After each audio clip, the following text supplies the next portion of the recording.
Welcome to Follow Your Curiosity. Ordinary people, extraordinary creativity. Here's how to get unstuck. I'm your host, creativity coach Nancy Norbeck. Let's go. Writer, editorial director, and publisher Michael Dolan was a math whiz before he fell in love with writing and journalism in high school. After a career in magazine publishing and working as a professional writer, he decided to start Winding Road Stories, which aims not only to publish new authors, but to help those authors build a writing career. Michael tells me about his start in publishing, how ghostwriting led to the idea for Winding Road, why he wants writers to collaborate and help each other become the best they could be, and more. Here's my conversation with Michael Dolan. Michael, welcome to Follow Your Curiosity. Thank you so much for having me. So, were you a creative kid, or did you discover your creative side later on? Well, I guess it depends on what your definition of being a creative kid is. I mean, I think that in terms of being a kid in New York City and being creative and how you had fun before the internet, I would say I was. If you're referring to, was I creative in terms of writing and the arts? Not at all. I was a math kid until Really? until I was like a senior in high school. It was the first time I even had a germ of an idea that I wanted to be a writer. Wow. I love how you differentiate before the internet too, by the way. It's got to give the young folks out there a little idea of the scope of my age. Yes. But yeah, there was a time where we had to go outside and kind of create our own fun. And in New York City, that was always an adventure. And so there was an element of finding creative ways to amuse yourself and entertain yourself. I'm sure. True wherever you were, but Probably, I'm sure in New York it was especially interesting. So a math kid. Yeah, I was a mathlete. I would go to other schools to compete in math.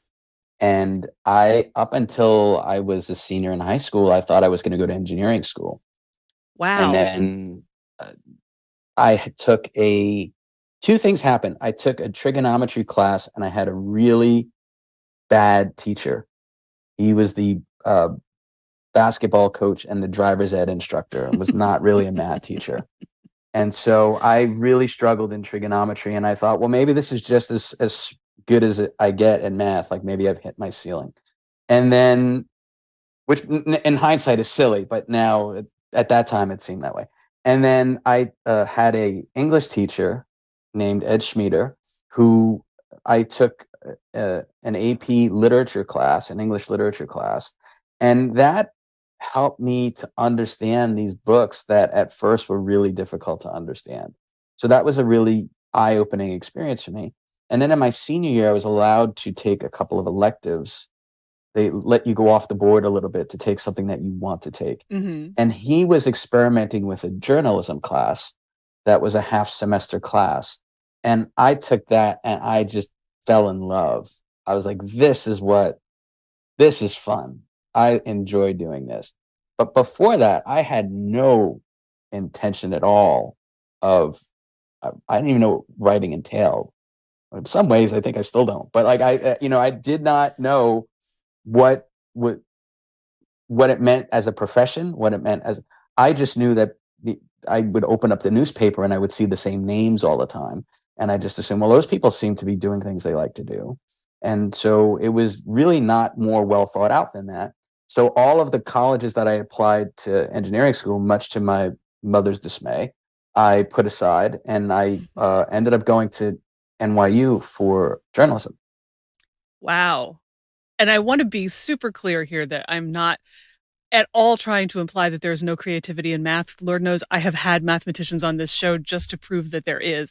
But that's just such a fascinating and seemingly fairly sudden switch. And I'm also kind of, I don't know, amused is not quite the right word, but I was always into writing when I was a kid. And then when I was in high school, I got really interested in like problem solving and engineering and stuff, which I will freely admit was the result of watching way too much TV where the people who were doing all of that looked like they were doing really, really cool things. And started out my undergrad in an arts and engineering program that I lasted in for an entire semester before I full out failed calculus. Yeah, That I mean, was it. I think that everybody has all of these things in them. I've never been one to believe that, oh, you're a natural at this. You were born to do this. It might seem to come a little bit easier to some people than others, but my feeling is you tend to pursue the endeavor and bring the creativity to the endeavor that you enjoy the most. And so when you discover that you love math, you pour yourself into that. And if you discover that you enjoy words and writing, you pour yourself into that and you allow yourself the time and the runway to get better at it.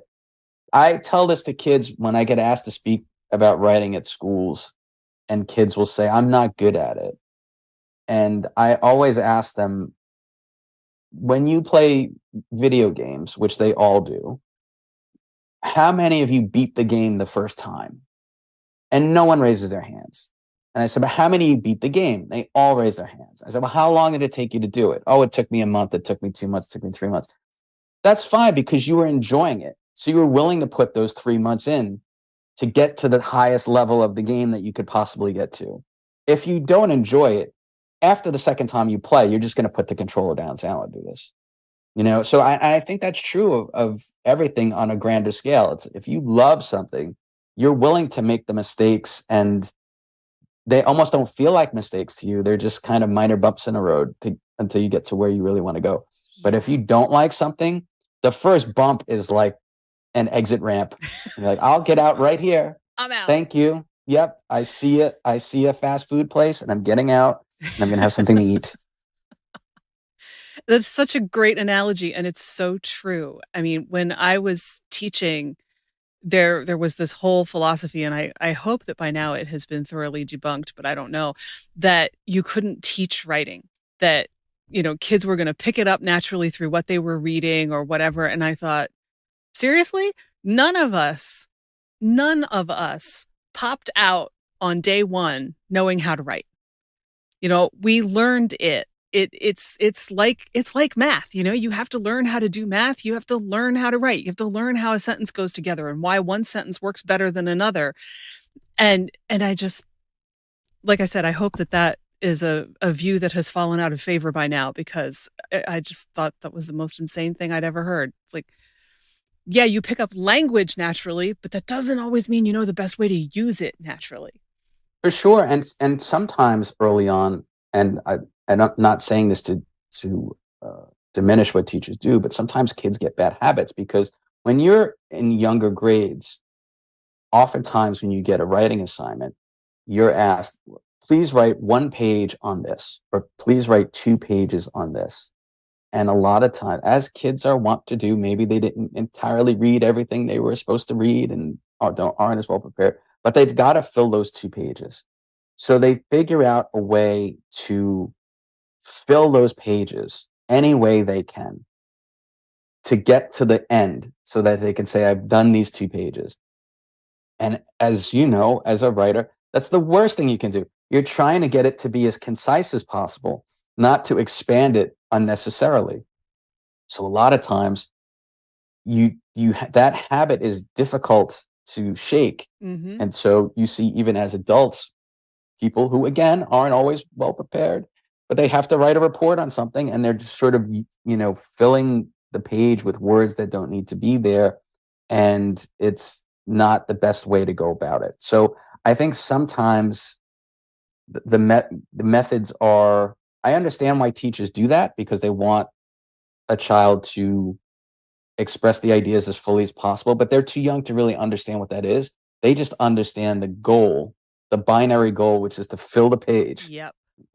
There's this there's this wonderful South Park scene where Cartman is reading his paper, and it's just all filler language, and it's just and they just cut to him, and they would just cut to him, and he would just keep reading, and it was the whole point of it was that he didn't do really do the assignment.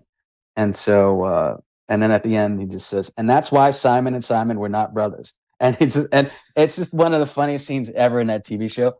But it was really, it honed in on that point of like, not being prepared and just talking, or just writing Yeah. just to fill the space. Yeah. It's reminding me of that essay, How to Say Nothing in 500 Words, that's been around for a while. It's out there. I'll Yeah. find it and I'll put it in the show notes. But it's a whole essay about how to do that. That frankly, I think if you followed it, and it's not intended to be followed seriously, but if you followed it, it would probably be way more work than writing the actual 500 words. Yeah. But you're also reminding me of like when I was teaching, one of the hardest things to get a kid to do was to understand that when you put that last period on that second page or however much it was you were supposed to write, you're not done. You need to go back and reread it and revise it and make it better. And they're like, but I did what I was supposed to do. You're not done. Writing is not throwing words on the page and saying that's it. There's way more to it than that. And yeah, it's all about, can I tick off the box that says I did this thing? I did this thing. Therefore I must be done. Like I did my 100 math problems. I don't have to go back and revise my 100 math problems, though if you're smart, you go back and check them and make sure you did them right. but Mm. but yeah, it doesn't translate well. It's hard to get them to understand the value of going back and revising work. Well, the work is never done. Right. I'm sure that every person that does something creative would like to fix it. Even I tell my authors this all the time. I guarantee you that Paul McCartney is sitting in his house and he'd like to have yesterday back just one more time. Like there's just something in there that annoys him and he wants to fix it. It's never, it really isn't done. And in essence, it's done when somebody reads it or consumes the art, right? That's when the art is complete, is when somebody actually experiences it.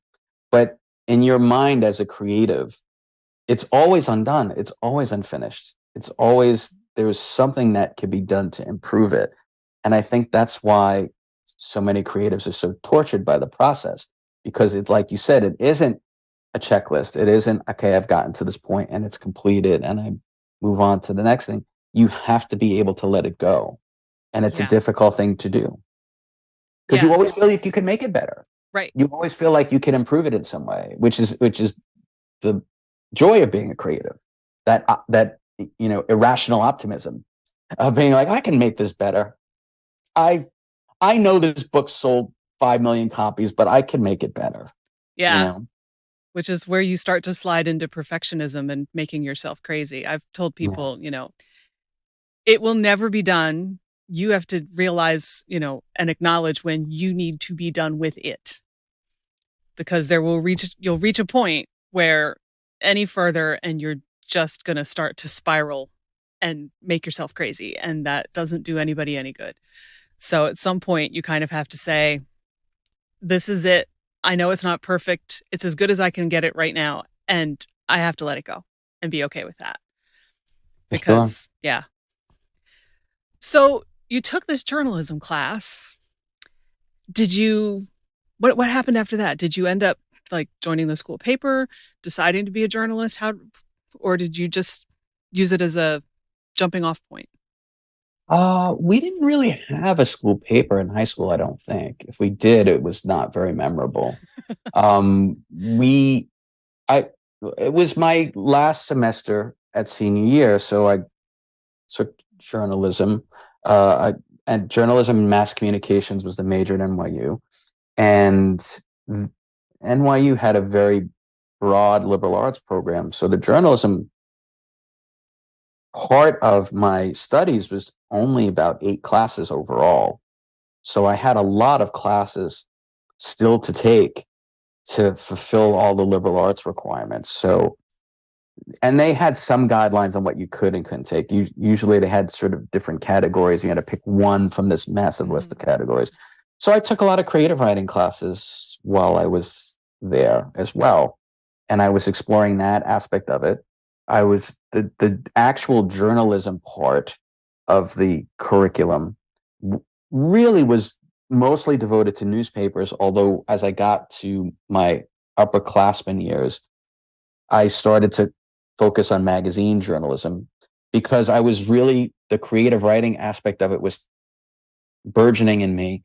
And I felt like that was the way to put the two together. Magazines just gave you a little bit more room to work and express yourself. And it wasn't as rigid as writing newspaper copy was, where there was a formula that in most parts of the newspaper you had to follow. Columnists had different room to work, but those were people with 30 years of experience in the business.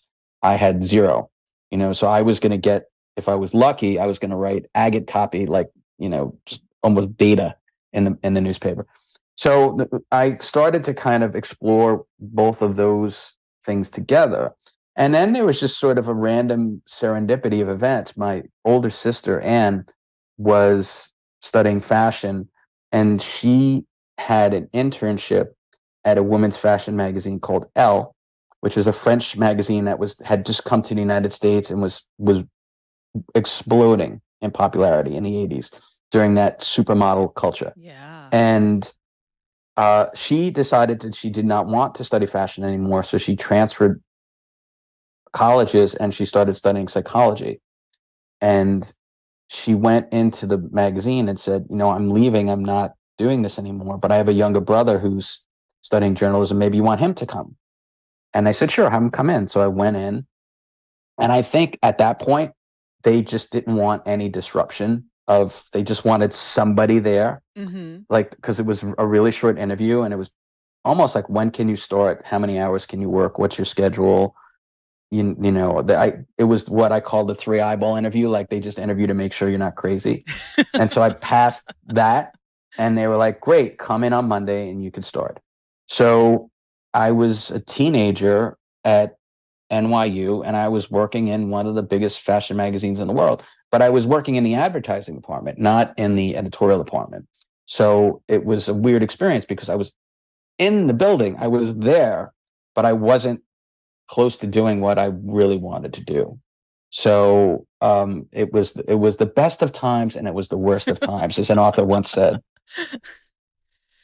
Wow, that's amazing that back then you could, and as you say, this is maybe just that particular circumstance, but essentially have your sister say, "I'm going," but have here's my younger brother, and just, yeah, okay, And come on and in. she got the internship out of an ad in the Times, like a Wow, classified ad. Yeah, like that. It wouldn't. You can't copy my path at all. Uh, so, sorry, folks out there, you're trying to get in the book business. Do not use me as a model.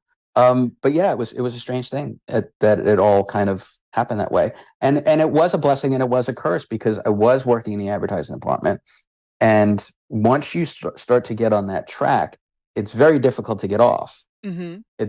You are looked at, if you're in advertising, you're looked at by the editorial people as the bad guy. You're the Mm-hmm. suit. You're the business guy. Yeah. You're the guy that doesn't want us to, you're trying to cut our budget and you don't want us to do what we want to do and all. So it brought a real skepticism in terms of what I could offer in value to the editorial department. And the editorial people there were exceedingly nice to me.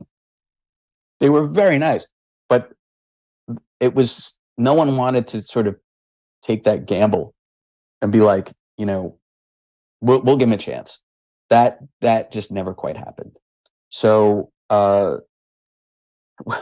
what ended up happening was the salesperson that I worked for left and went to work at Condé Nast. And she called me about a month later and said, my assistant is crazy. I want to fire her and I want to hire you to come over, and I'll get you a raise and you'll be happier here. Because she knew at that point, like, just to take a step back. Mm-hmm. So I was interning until school was over. And then when school had ended, I just started showing up every day, full time, without telling anybody, and just billing, 40 hours a week. And so I was able to do that for maybe 6 months or so. And then I guess when the budget came around, they're like, this kid makes a lot of money. And so they called me in, like the bosses called me in. I said, how many hours do you work here? And I said, being the New Yorker I was, I said, I come in when you need me, and you need me every day. So I'm here every day, 8 hours a day. And they were like, well, listen, you got to take a job or you have to leave. So they ended up hiring me as a sales assistant. and I was working for two salespeople. So now with that, one salesperson goes, they go to work at a magazine called House and Garden. I knew nothing about houses or gardens at that point, but she was like, I want you to come over and work with me. And I was like, look, I'm really trying to get into editorial. I can't, this is a step in the wrong direction for me. I appreciate it. She said, well, if you come over for a year, I'll help you get an editorial job here. So that was the deal. So I said, okay, with that in mind as sort of a guarantee, I will put in another year of penance and I will go work in the editorial department. I was there for 9 months and the magazine folded. So it was the magazine had been around for 100 years. And Cy Newhouse Wow. himself came down and told me and my colleagues this magazine no longer exists. So you get sent to human resources and they ask you, what do you want to do? And they're trying to place everybody Mm-hmm. as best as they can. I said, well, I really want to work in editorial. And the woman literally laughed out loud. And she said, I have to place an entire editorial department. Like, you are not very high on that list. And she said, but there's a men's magazine, there's a men's rock and roll fashion magazine here called Details. And if it's ever going to happen for you in this company, that's where it's going to happen. So if you want, you can go interview there. And the woman who I was going to work for as her assistant had worked at House and Garden, so she knew me. And I ended up going there, and they ended up hiring me. And it set my career farther off in terms of what I was trying to do. But um, Gina Sanders, the woman I work for, became a mentor for my lifetime and was just so incredibly kind and generous to me. And then about 2 years later, an editorial job opened up, and she campaigned for me. And because I was still advertising, I was still kind of radioactive as far as the editorial department was concerned. And they gave me a chance. And I started over at 25 or 26.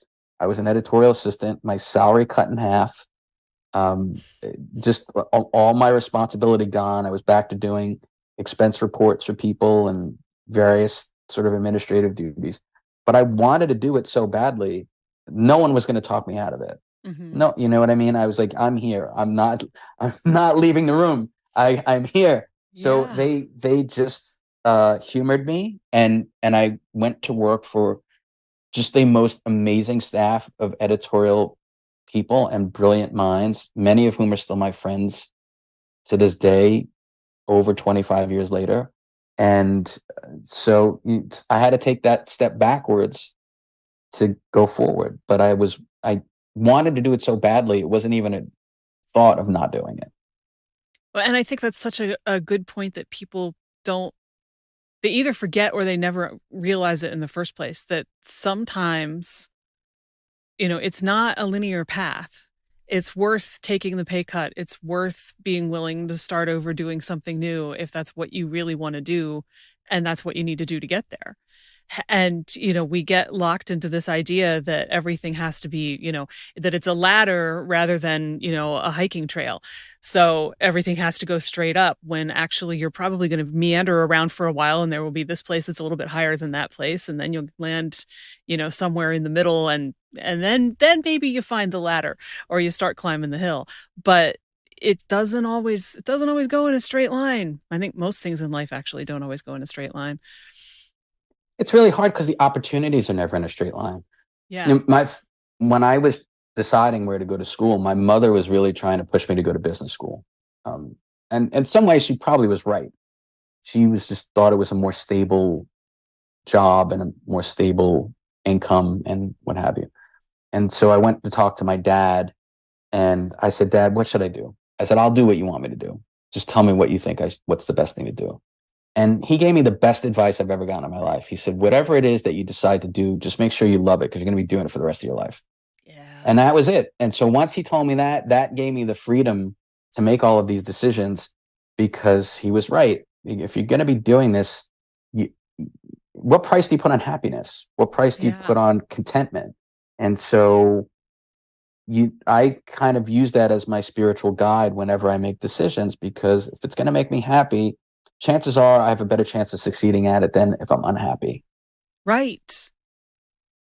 Right. I think we forget that too. We think that as long as you work really hard and push yourself and, possibly even go to the point of making yourself sick doing it, you'll be okay and you'll be successful. But I think that your odds go up a whole lot if you actually want to be doing that thing.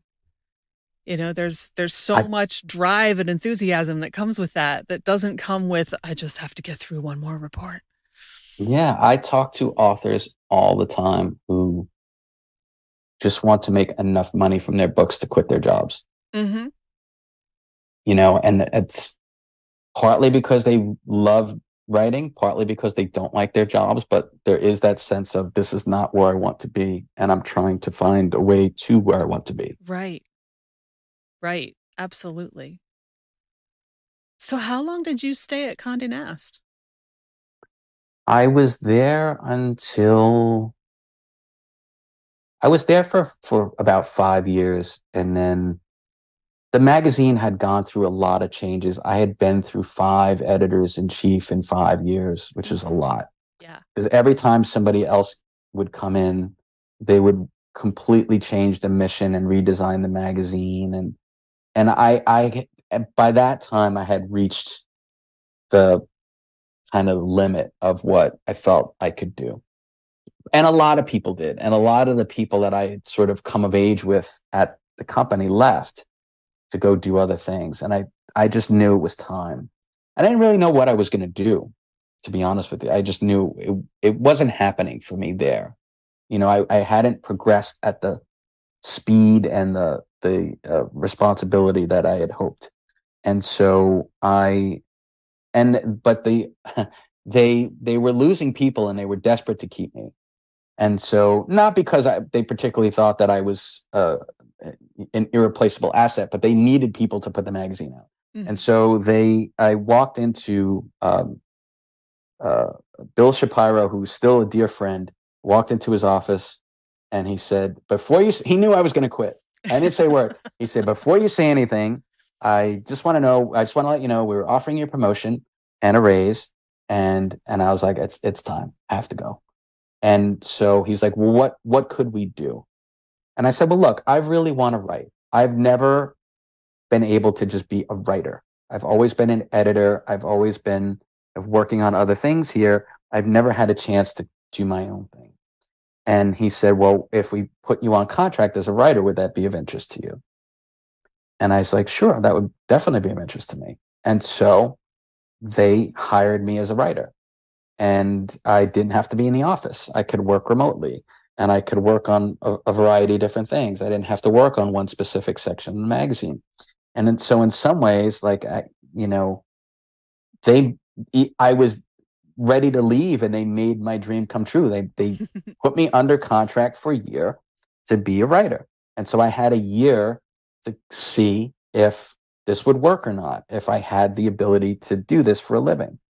And it was a wonderful opportunity until 4 months later, the magazine closed, Oh right? no. And so, but there's a silver lining in this. So I had a contract for a year, and the magazine closed in 4 months. So I could no longer contribute to the magazine. So I went to one of my friends who was a lawyer, and I said, can you look at my contract? Because does this mean that they're not paying me anymore? And he looked at it. He said, no, your contract's with the parent company. So, and they still exist. So they still have to pay you. They have to pay out your contract. So it was a blessing, because I had 8 months where I was paid to freelance. Like, I could go and pitch stories to other places and try to get my name out there and try to get assignments. And I did. And it was some of the best months of my life. And that's really where I had a breakthrough as a writer, because I had that opportunity. So I started to get stories in New York Magazine and Wired and Popular Science, and all of a sudden, just like that, I was a professional writer. And not much had changed, other than that I had the resources to be able to do this without having to worry about, well, I don't have any assignments, so how am I going to pay my bills this month? Mm-hmm. Right? That's the problem that everybody has. It's like, when you're a freelance writer, every month you start at zero and you have to figure out, how am I going to get to the amount of money I need to live, to pay my Right. bills and stuff like that. So my contract for those 8 months gave me the runway to start to get assignments. And once I started to do that and get the confidence that I could do it, when the contract ran out, I was doing it. I was working. I was doing everything that I had wanted to do. This is amazing. This is one of these stories that I love where it's like everything falls into place in just the way that needs to fall into place, even if it doesn't look like that at the time, so that you can end up where you're supposed to be. I think, my mom and dad used to say things happen for a reason. I think my caveat to that is things happen and then you kind of figure out what the reason was. And so, even so, with that, I had gone through that experience and I was writing full time. And then here in New York, 9/11 happened. And then, so all of the freelance work dried up immediately because nobody knew what was happening next and nobody knew what was going to happen to the economy. Nobody knew what the next steps were. And so I was going from making close to six figures as a writer to hardly making anything. Wow. And it was a really difficult time. And I had to figure out, how is this going to work going forward? And so I ended up going back to work as an editor and having a full-time job. And that has been kind of like the pattern of things, is that you are working on something, the industry changes or the world changes, and then you have to switch and toggle to something else and use your skills differently where you can have more economic stability. And you do that for a while. And then if you build enough economic stability, you can go back to doing things the way you want to do it. And then the world changes again. You got to go back to the way corporate America wants you to do it. And you sort of just go, and so that's kind of been my career, is just, flopping back and forth between having the autonomy and independence to do the work that I really enjoy doing and kind of creating a professional life for myself, versus kind of fitting into a corporate structure where there was more stability, but my ability to do what I want to do is fairly limited by the mission of the company I was working for. Mm-hmm. Yeah, and that's such a kind of a knife edge to, you know, navigate which side you're on at any given moment and which side is the place that you need to be. You need to be where you can pay your bill. Yeah, So, that's true. and I don't think that changes for anybody. So I think that, or you need health insurance, or you need, I mean, there's a lot of real world, I think that a lot of times when we talk about writing, people just write and just, it's like, yeah, but I have a family, I have Right. people to provide for, I have, debt, so there's a lot of real variables that enter into the equation. And so it's a constant recalibration of what you can do versus what you have to do. And that, I think, I've been fortunate enough to meet so many wonderful authors, that some of the most talented people in the world, and they go through this all the time. They teach, so a lot of them are professors at university. A lot of them do other types of writing jobs, copywriting. They write these beautiful books that people love and are willing to spend money on, but still it's not enough. They need to find other ways, kind of make the dream work. And that just goes back to the idea of, if you really love it, you'll figure out a way how to do it. Mm-hmm.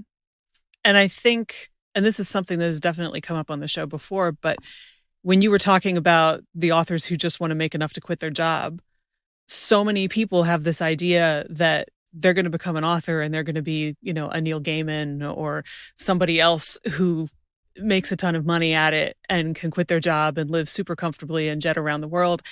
And that is just not true for most authors. It's not true for 99.5% of Yeah. authors. And it gets harder every day. The brutal business of publishing gets harder and harder every day. So yeah, it's very challenging. And I think even the authors that have had that success would still tell you they're not quite sure how they got there. That they're undeniably talented. You can't deny People like Stephen King and Neil Gaiman are extraordinarily talented people, and they work supremely hard every day at this. They do not take it for granted. But still, there's an element of serendipity that their work has found so many people. There's a lot of great books out there that millions of people don't know about. And Right. so it's a very there's an alchemy to it that no one really, if everybody knew how to do it, they would do it. Yeah. And so I think that, those people would be the first to tell you that they're very lucky. Hmm. Not lucky in the sense that they don't have the ability. They certainly have the ability, but I think they would tell you that other people have the ability too. And they would probably have a difficult time explaining to you why them Right. versus another really talented author. I think they would all have, even though they're very supremely confident in their skill, I think they would have the humility to share that they still don't quite understand the bolt of lightning that allowed them to have that level of Right. success. Right. And I think all sorts of things go into that. Both of them were writing when there was only traditional publishing, and there wasn't, publishing was not in the state that it is in now, where you can publish yourself, you can, try to go traditional, but it doesn't work the same way that it did 20 or 30 years ago. And that certainly is a factor as much as the bolt of lightning, I suspect. But there's also people always find a new way to do it. Hmm. People always find a different way to catch that lightning in a bottle, Yeah. right? You look at people like Lee Bardugo, you look at people like Colleen Hoover, and these were people that did not necessarily come from traditional publishing uh, backgrounds, but they worked extremely hard. They created work that people really feel emotionally attached to, and they found unique ways to connect with their audience. And again, like, I think they would be the first to tell you they don't know why it was them, but they're happy that it was, and they've worked really hard to maintain that. And so there's a lot of variables. I think there's like they may not be able to tell you why it happened for them, but they check all the boxes for someone who it should happen to. Mm. You know, they're very prolific. They work really hard. They produce a lot of work. They are very understanding of their audiences and what their audiences want. And they are able to create work that fulfills that relationship. And I think that, um, there may be other people out there that are doing it, but they found a way. I think with Colleen, it was through TikTok. With Lee, I think it was not quite as linear as that, but they found ways to build a community around their work.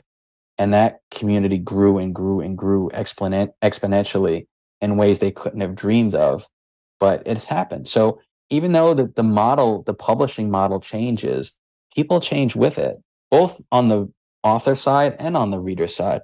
And it's always up to us as creatives to not accept defeat, and not just be like, it's not what it used to be.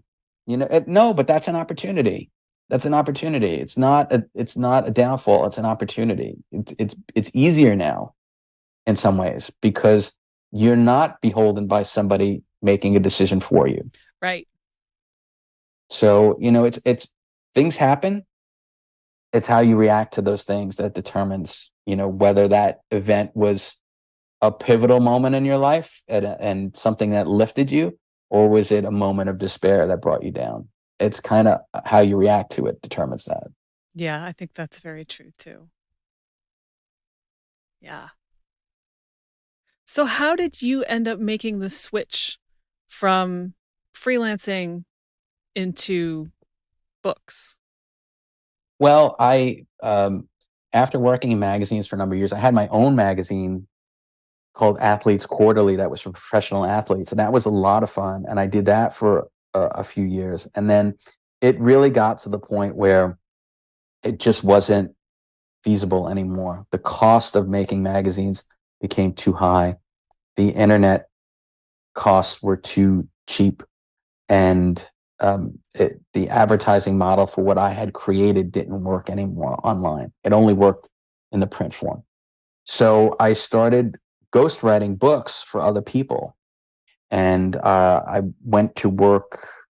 I was working with this agency that was sort of a matchmaker for people who wanted to do books but didn't have writing ability, and they would connect them with a ghostwriter to mostly do memoirs, but sometimes it would be business books. It depended on what project was. And so I would work on these books for, sometimes 6 months or 8 months. And it was really rewarding to, when somebody trusts you with their life story, it's obviously the most important thing to them. And so, for them to have trust in you to help them tell their story was really kind of a unique experience, and it was a lot of fun. And what would happen is the book would be done, and the agency, that would be it. They, unless you as the client paid a lot more money, they just kind of said, okay, good luck with your book. And but so these people would be like, hey man, I don't know what to do. Like, what do I have to do? I have to get an agent now. What happens next? And they didn't really know what to do. And so I would try to help them as best as I could. And it came to my realization that I wonder if there's a lot of people out there, maybe not like this, that didn't have any writing experience, but I wonder if there are people out there that did write books, good books, but just did not know how to navigate the world. And so they just gave up and shelved it, said, maybe it just wasn't meant to be. So I started Winding Road Stories. My friend Rodney, who is one of the best entrepreneurs I know, he had just sold his company and was looking to invest in some things. And he happened to call me right when all this was happening. And I said, this is what I'm doing. And so we launched Winding Road together. And we opened the doors, and sure enough, manuscripts started to come in that were really good. That just for whatever reason, maybe it was because the person got frustrated. Maybe it was because they didn't submit as much as they should have. Maybe it was because agents have so much material, they could say it was easy for them to say no to stuff that wasn't perfect. You know what I mean? So there was a lot of different variables that went into these things not taking off. But we started to find material. We started to find good material. We started to work with authors. And in November 2021, we put our first book out. And now it's June of 2023. And as of Tuesday, we'll have our 20th book. Wow. Yeah. It all went really fast. Yeah. Yeah. You clearly hit on something. Well, there's a lot of great material out there. And what we wanted to do is we were trying to take a longer term approach to it. I think that in the book business, a lot of attention is in the short term because they're publicly traded companies. They, the bottom line is everything, and they need to make money now. And all these books need to make money now. And you'll hear these things like, well, there's a couple of books that are hits and they pay for everything else. That may be true, but that's not how they go into it. They go into it, they want every book to make money, as do I, right? So, but my feeling was I wanted to help an author with their career. So my goal was, I know you're a debut author and your first book isn't going to make $1 million most likely, but if you start to create a body of work and you start to build a community around your work, you will be profitable. You will make money. These books will, how much they make is up to a lot of variables, including the author and how much they're willing to promote the work and market the work and put their energy behind that. And so we started trying to help authors more with their careers in addition to their books. And I think we're starting to see that in the sense that we've had a number of those authors that began with us are now publishing their second books. And then the second wave of authors that came are working on their second books. And so I think thus far, we've sort of accomplished what we've set out to do in terms of helping writers kind of visualize the trajectory of their writing careers and whether or not they could be successful. And I think it remains to be seen, if we are able to have that giant hit that, you know, demonstrates the kind of viability of the model. But I do think that we're on our way there. There's a number of our books that people want to talk about film rights and screen rights and things of that nature. And, that's kind of partly what we set out to do. And so, I think that I'm very proud of the work that the authors have done. I'm very proud of the work that Vanessa Lenong, my partner in crime in this, she edits all the YA and romance books, have done, and as an author herself. And I'm proud of the culture we've created with the company. I love this idea because there are so many stories of getting a book published and then basically the publisher just kind of says, well, the rest of it's on you and throws you to the wolves. And, you know, most authors don't know how to market a book. They don't know how to promote something and they'd rather be writing the second one. So helping them figure that out is a phenomenal idea. Well, we get into this because we're not business people, right? I mean, we could all be making a lot more money doing other things. So you do this because you like to do it. And so it doesn't come natural for many of us. It's not natural for many of us to talk about ourselves. It's not natural for us to promote our work. Mm-hmm. It's kind of not, it just doesn't feel natural to us. Yeah, a So lot of us were raised to believe that we shouldn't talk about ourselves. it's very difficult. It's very difficult to do. But the business is, when I was growing up in publishing, the book business was very much like the magazine business. In the magazine business, we would print. I worked at magazines where we would print 5 million copies of the magazine. It's an extraordinary number of magazines. And we do that every month. And if we sold 35% of those magazines, they'd have a parade for us. That was a big month for us, right? The other 65% went in the landfill. Like they did not, and when you think about it now in hindsight, it's a terrible business model to be throwing out 65% of what you create. Books were very similar. The book company would sort of guess what they thought would sell, and they would have a printing with that number of copies of books, and they would distribute it everywhere they could. And if it sold well, they would do a second printing, or maybe a third printing, or maybe a fourth printing. And when it got to the point where the books were now on the shelf and couldn't sell anymore, the bookstores would tell the publisher, that's it, we can't sell them anymore. You can take them back, or we can put them in a remainder bin, whatever it is. And that would be the end of it. And the book would be taken out of print. Now with print on demand, your book's never out of print. So there is no inventory. Your book can be in for sale for your unborn grandkids can be making royalties off your books, right? So you have to treat it that way. You have to treat it a little bit more like intellectual property and a little bit less like a physical inventory book, because it's not anymore. It's much more than that.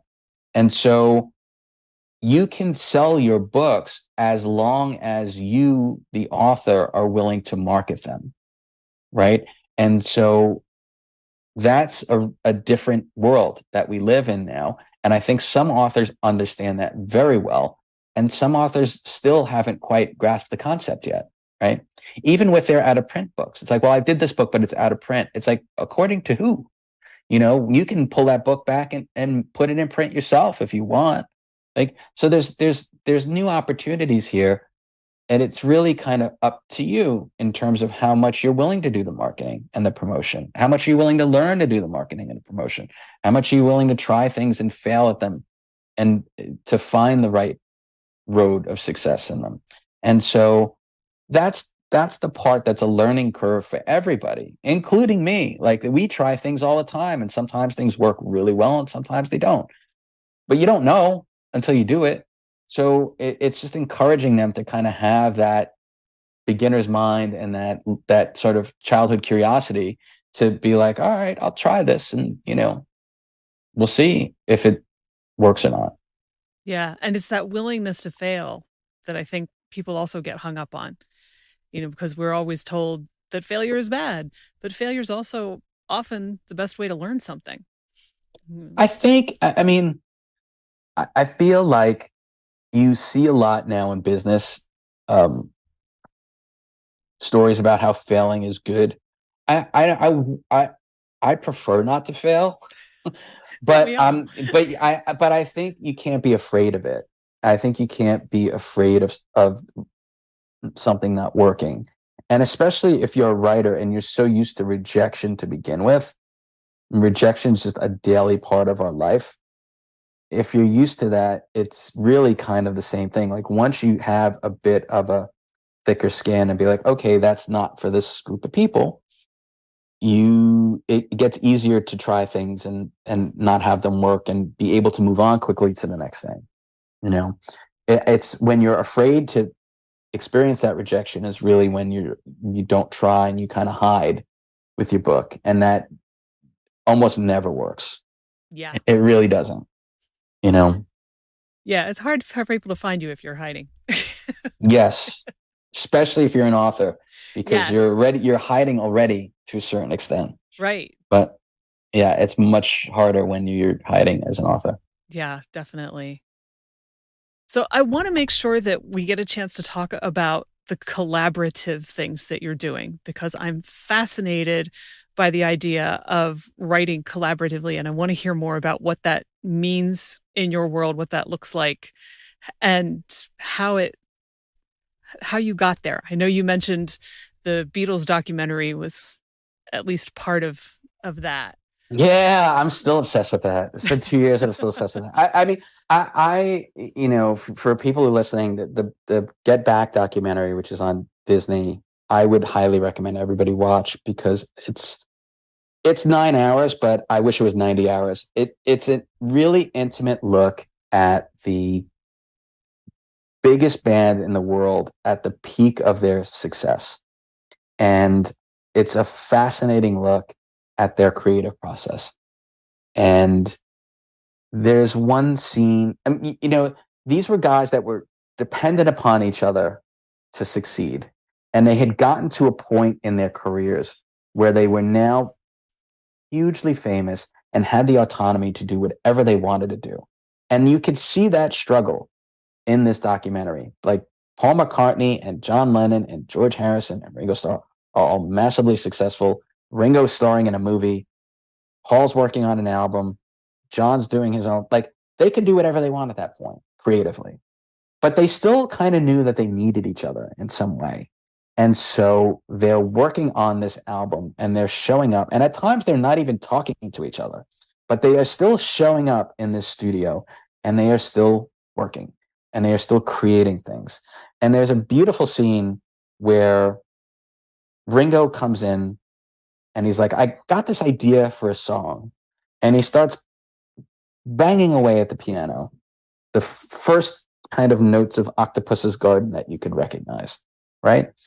And now it's pretty intimidating when you're in a band with three of the greatest songwriters in American history or world history. They're British, but three of the greatest songwriters in the world. You're the fourth guy in this band, and you're like, hey, I've got a song, right?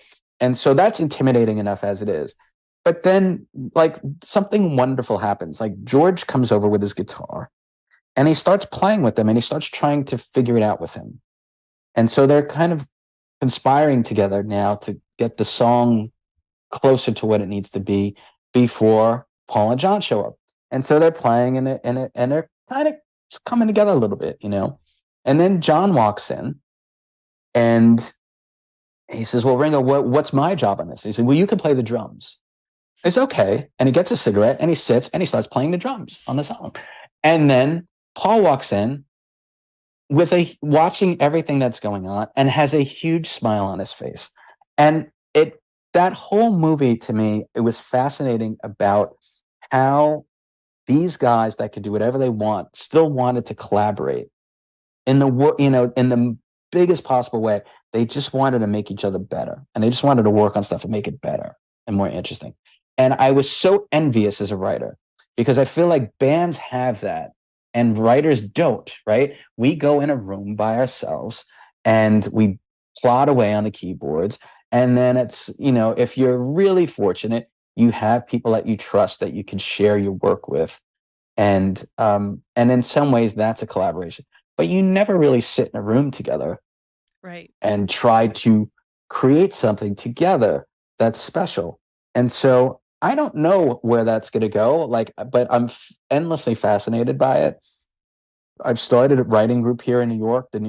I'm part of the New York Writers Circle, which existed before me, but I've taken part of that and created a writing group around it. And I'm continuing to try to find ways where writers can collaborate together on things. It exists in some places, like in television, you'll have a writer's room where people will collaborate on something, but it doesn't really exist in books yet.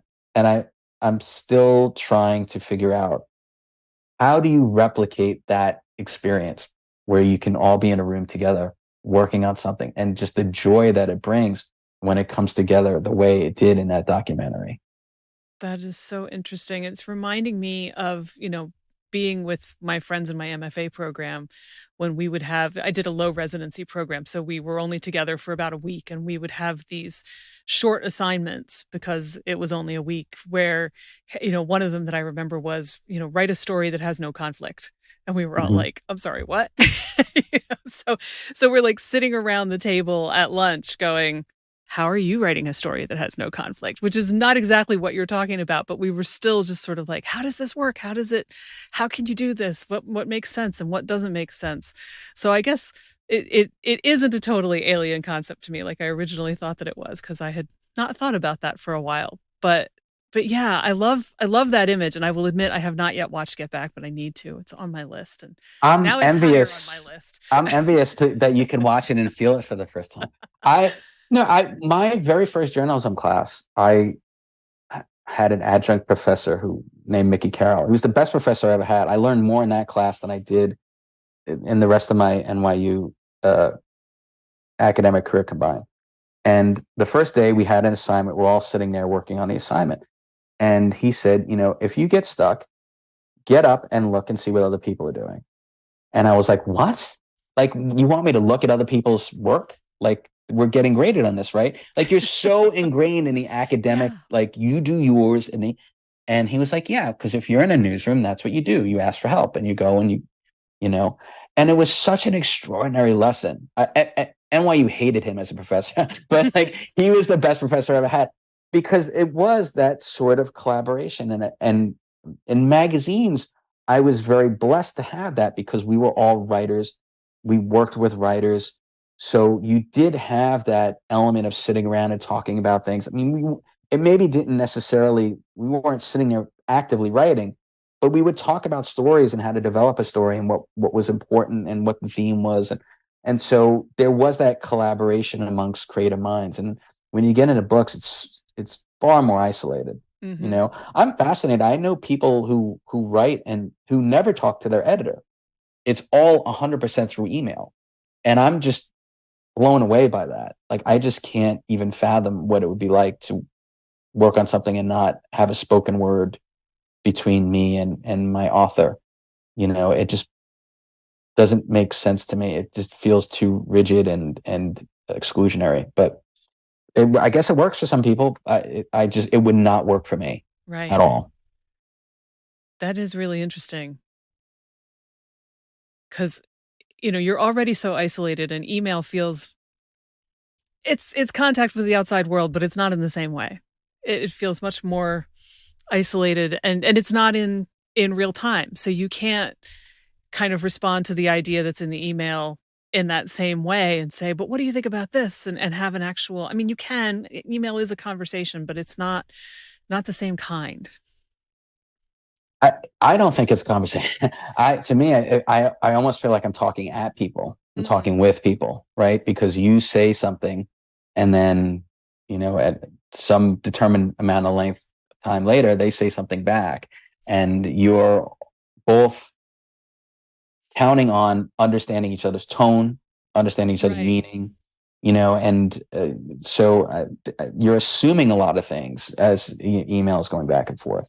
And there are a lot of things that are unsaid, right? With going to your point, like, because you're not conversing, there might be something that you would add on that would clarify something or take the conversation in a better direction, but that never happens. You don't allow Right. it to happen. So it's a challenge to do it that way, I think. But I understand a lot of times editors are under immense amount of time pressures. It's easy just to send, here's the changes, take a look, let me know if you have any questions, and that's off my plate, Mm-hmm. And but that's not, to me, collaboration is we talk and we come up with a common ground, right? Collaboration isn't I tell you what to do, Right. nor is collaboration you tell me what to do. And I think sometimes in email, that's kind of what the default setting is. I need you to do this. Okay, I have done this. Now I need you to do that. Okay, I've done this. And it's there's not that sense of kind of finding that mystical place where you both get what you want, right? And Yeah. so that I think it's much harder to achieve via email in the editing process than it is if you're talking to people.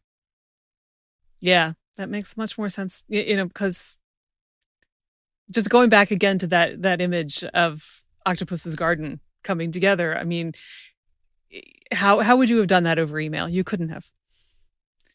It would have been something very different. Mm-hmm. It just would have been something very different. Look, just the fact that it's on the album is a collaborative process, right? I mean, it's not the greatest Beatles song, but it was important to them that Ringo had this creative outlet where there was something that he created and he sang and he participated. And that's the love they had for one another. That Paul would come in and would write something and be, oh, I wrote something that Ringo could sing. You know what I mean? And like they were always trying to help each other be better artists. And that to me, like, is what I'm striving for. And right, like I want to have a group of writers that want each other to get better and are selfless in trying to get that. And you can still have a massive ego about your own work, but it doesn't mean that you don't want to help other people get better too, and Right. and be part of that process and participation. And it's so rewarding. It's so rewarding when you help someone else. One of the most rewarding things for me of this whole thing is to see people's dreams come true and their books to be in bookstores. It's like they've been dreaming of this since they were a kid. They always wanted to be an author, and there's their book in Barnes and Yeah. Noble. And like, to be part of that is just a gift. Yeah, absolutely. Well, I'm very curious to see where this ends up going, because I think you could be opening up lots of interesting new doors for lots of people. I'm curious too. I bet. I bet. Well, keep us posted for sure. Most definitely. I appreciate the opportunity. I hope this was helpful for folks. That's our show for this week. Thanks so much to my guest, Michael Dolan, and to you. Please leave a review for this episode. There is a link right in your podcast app. And in it, tell us about a collaboration that made a difference to you. If you enjoyed our conversation, I hope you'll share it with a friend. Thanks so much. If this episode resonated with you, don't forget to get in touch on any of my social platforms or even via email at nancy@fycuriosity.com and tell me what you loved. And if you're feeling a little bit less than confident in your creative process right now, and you haven't yet signed up for my free email series on 6 of the most common creative beliefs that are messing you up, please check it out. It'll untangle those myths and help you get rolling again. You can find it at fycuriosity.com, and there's also a link right in your podcast app. See you there, and see you next week. Follow Your Curiosity is produced by me, Nancy Norbeck, with music by Joseph McDade. If you like Follow Your Curiosity, please subscribe, rate, and review on Apple Podcasts or wherever you get your podcasts. And don't forget to tell your friends. It really helps me reach new listeners. Thanks.